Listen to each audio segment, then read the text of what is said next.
And the corruption there is so deep, it's hard to explain. It's even deeper than what we're experiencing in the financial and economic world.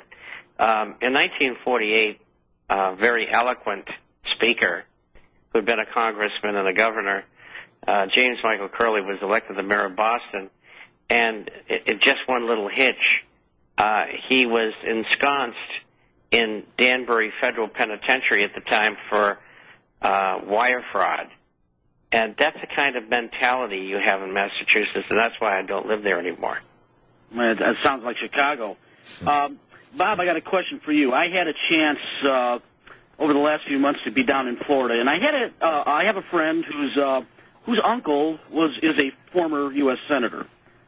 And we had lunch, and we were discussing politics and all the stuff that's been going on. And he had mentioned that many of the congressmen, because of the price of the financial institutions have dropped quite a bit, they're scooping these financial institutions up, the Congress people themselves. And they're doing that because they know that they're going to be voting on these carbon credits, and these carbon credits are going to be handled by these banks and institutions. Have you heard anything about that at all? No, I have not. It's new to me. I know about the carbon credits, but I didn't know about the purchase of institutions that are going to be involved in that. Yeah, because he made mention, he says eventually it's going to come out, but by then it'll be too late. Most of the people that'll be exposed will be retired out of the Senate and the Congress. And I was just sort of wondering about that. Now, also, I've noticed, too, where Montana is talking about going to gold and silver for payment of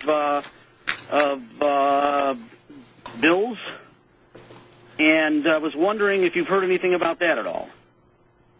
No, that one's news to me, gentlemen. I've heard that, and I read something on it, and I'm waiting to see how it develops. And I think it's going to be followed by other states as well. Yeah, no, I was just wondering because, out west there's still quite a bit of gold out there.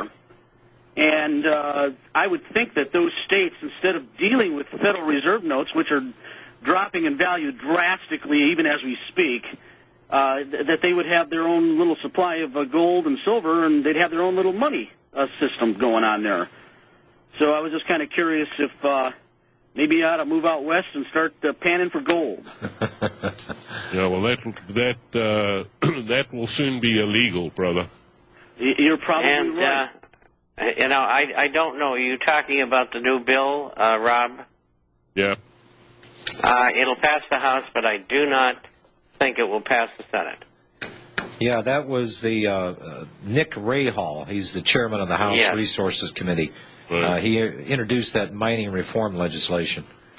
Yeah. And I talked to a president of a large mining company just today, sounding him and his attorneys out on what they expected, and they've got their fingers crossed, but they think the Senate will stop it again. This is nothing new. This has come up, 20 times in the last 20 years.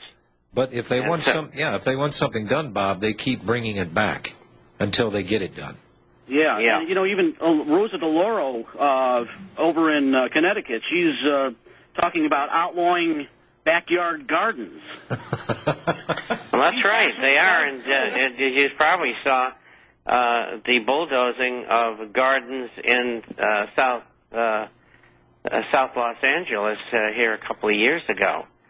And brought the bulldozers in and ran them down. Now, I don't know the facts on that. It may have been that those gardens were on private property. I don't know, or even a state or city property, but they took them out. Guys, and they don't want people doing that. Guys, are we listening to ourselves talk here? I mean, carbon taxes and banning gardens and regulating people that might want to go out and pan for gold. I mean, anybody that is in that matrix right now that is listening to this conversation at this very moment are thinking to themselves, has the cheese slid off these guys' crackers? What planet did they come from? What have they been sniffing? We're But- just reporting the truth in the news that you're not getting elsewhere. And incidentally, panning is back-breaking work. I've done it. Oh, believe me, I Yes. know. I've done it also. And my Yeah. last question is I see where Ron Paul's bill is going through the Congress right now. It's got 27 backers, and 29. I'm sorry, and they want to audit the Federal Reserve. And does anybody have any real hope of this ever happening? Well, I don't know. You tell me. You quoted the numbers. We have 435 critters up there in the Congress, and 29 of them are backing. Yeah. That's a few more than he had a few weeks ago, I'm sure. Yeah. They'll have as much chance as going to Fort Knox to see whether there's any gold still there. Well, I saw that James Bond movie. It was loaded with gold. Don't you believe Hollywood? You know the He last wasn't time- watching the gold. He was watching the ladies in the movie. It was the gold woman, yeah. One last thing, I think and the that last is, time anybody saw gold in Fort Knox was 1977. It must have been Odd Job that ripped And him off. incidentally, that gold woman was not gold in my ear. thank goodness. Ooh. And one final thing, and that is this. It just went right out of my head. Well- oh man, Well, I got that's what happens when you get old. And what a perfect way to thank you, Steve. Oh wait a minute, I do have it. I There do it have is. Now I knew if I talked long enough, you'd I remember. do have it.